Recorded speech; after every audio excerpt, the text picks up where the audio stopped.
Que privilégio poder partilhar com você, mais uma vez, no programa Verdade e Vida, a preciosíssima Palavra de Deus, para tratar de um dos temas mais lindos, consoladores de toda a Bíblia, reconciliação, obra de Deus.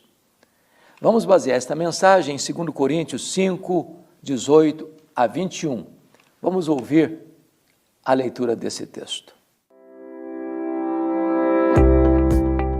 Ora, tudo provém de Deus que nos reconciliou consigo mesmo por meio de Cristo e nos deu o ministério da reconciliação, a saber, que Deus estava em Cristo reconciliando consigo o mundo, não imputando aos homens as suas transgressões, e nos confiou a palavra da reconciliação.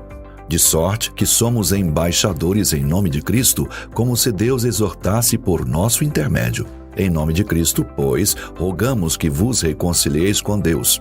Aquele que não conheceu o pecado, ele o fez pecado por nós, para que nele fôssemos feitos justiça de Deus. Há uma muralha, um muro alto, que separa o homem de Deus. Deus é santo e o homem é pecador. Deus é luz e o homem anda em trevas. Deus não pode contemplar o mal, e não há justo nenhum sequer. O homem não pode ter comunhão com Deus, vivendo em pecado, porque não há pecado em Deus. O que fazer para quebrar essa muralha, para derrubar esse muro? O que fazer para que o homem pecador seja reconciliado com o Deus que é santo, santo, santo? O apóstolo Paulo trata desta matéria no texto em pauta. E eu gostaria de, primeiramente, enfatizar que quando você fala em reconciliação é porque duas partes estão atritadas.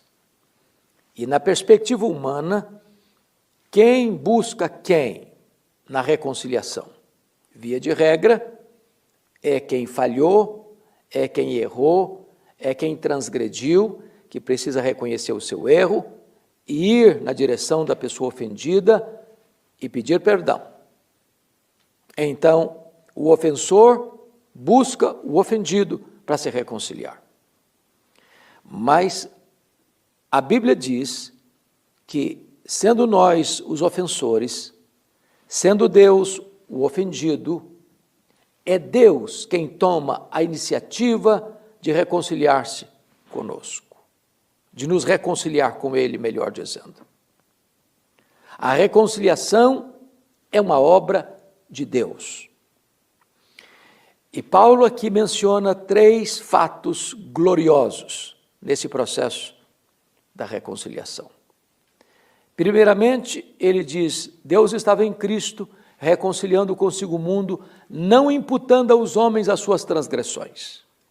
A primeira coisa é que Deus não imputou, ou seja, Deus não colocou em nossa conta as nossas transgressões.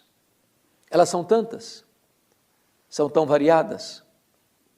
Nós pecamos por palavras, nós pecamos por atitudes, obras. Nós pecamos quando deixamos de fazer o certo, por omissão. Nós pecamos por pensamentos e desejos. Pecamos e todos veem. Pecamos e só Deus vê.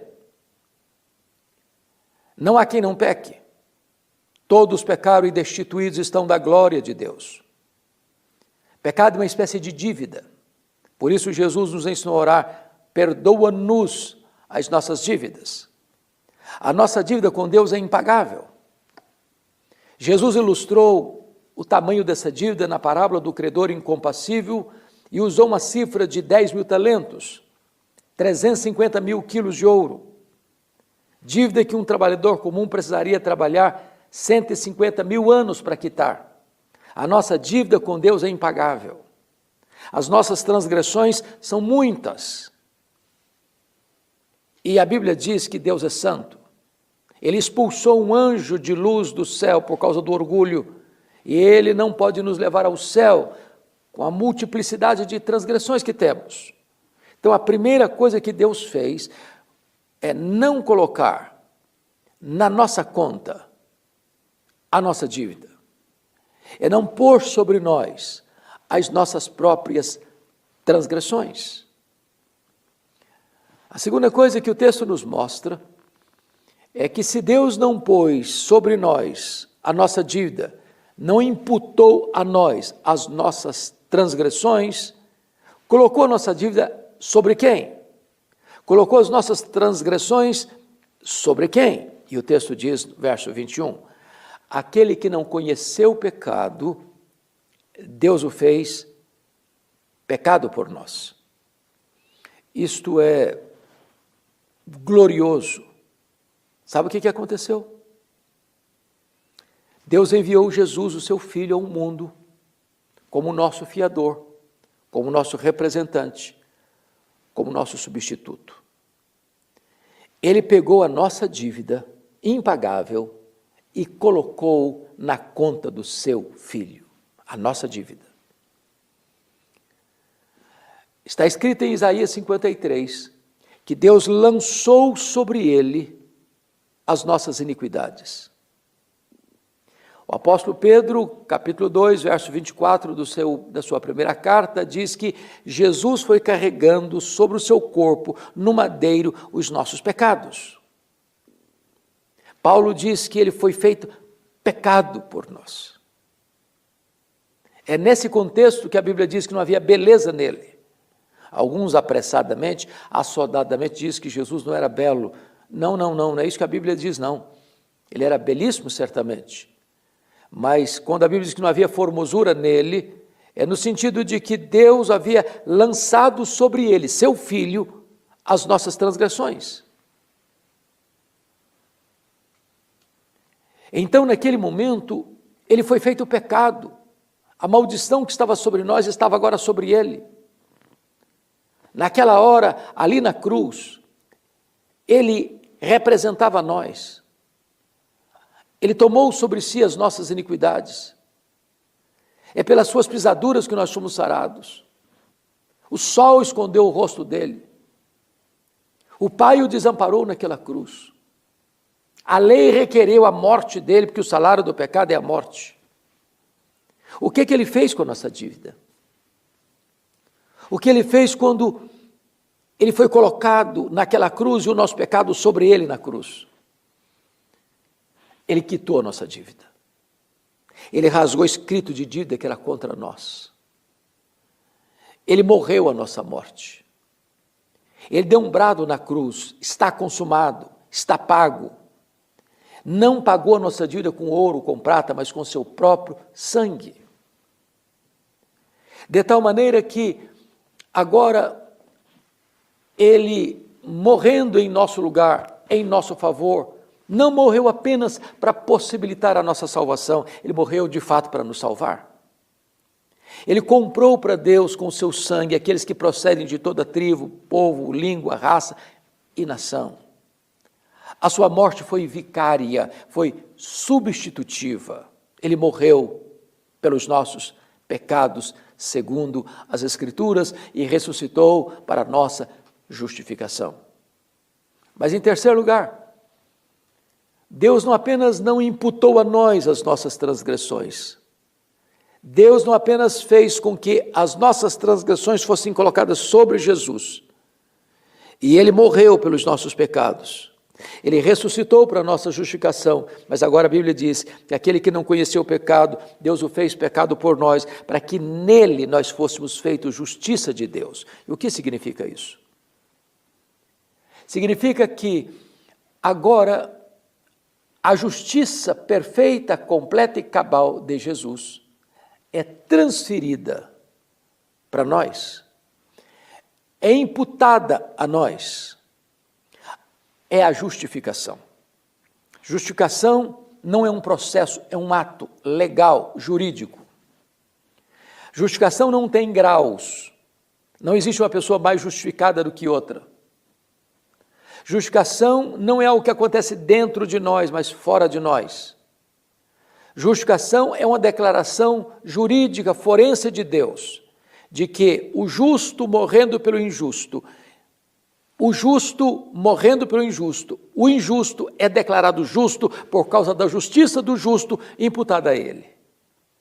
Agora, como se Deus puxasse a sua ficha lá no tribunal do céu, está escrito lá, não tem mais dívida, seu débito foi quitado, tem aqui um depósito infinito, toda a justiça de Cristo está aqui depositada na sua conta.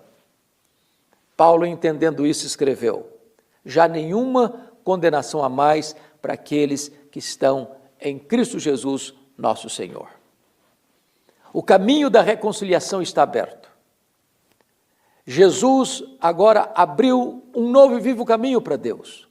O véu do templo foi rasgado de alto a baixo. E agora você pode ser reconciliado com Deus. E no verso 20 desse texto, Paulo escreve assim, veja que algo sublime, de sorte que somos embaixadores em nome de Cristo, como se Deus exortasse por nosso intermédio. Em nome de Cristo, pois, rogamos que vos reconcilieis com Deus. E eu estou aqui no programa Verdade e Vida, como embaixador de Deus, rogando a você que se reconcilie com Deus. O caminho está aberto. Jesus morreu pelos seus pecados. Agora você pode tomar posse da vida eterna, você pode ter paz com Deus, você pode estar reconciliado com Deus, você pode ter prazer em Deus, alegria nele, comunhão com ele, desfrutar da paz que excede todo entendimento, da alegria indizível e cheia de glória e viver na presença dele, para a glória dele, desfrutando da intimidade com ele. Bendita a verdade, reconciliação, obra de Deus. Eu vou orar com você. Ó Deus, eu te peço que tu ilumines os olhos do nosso coração, para discernirmos e entendermos esta grande obra que tu realizaste por nós e em nosso favor, para que sejamos reconciliados contigo, desfrutando de paz no passado, de graça no presente, de glória no futuro. Oramos para que esta mensagem seja aplicada ao coração de todos quantos nos assistem. Fazemos esta oração em nome de Jesus. Amém.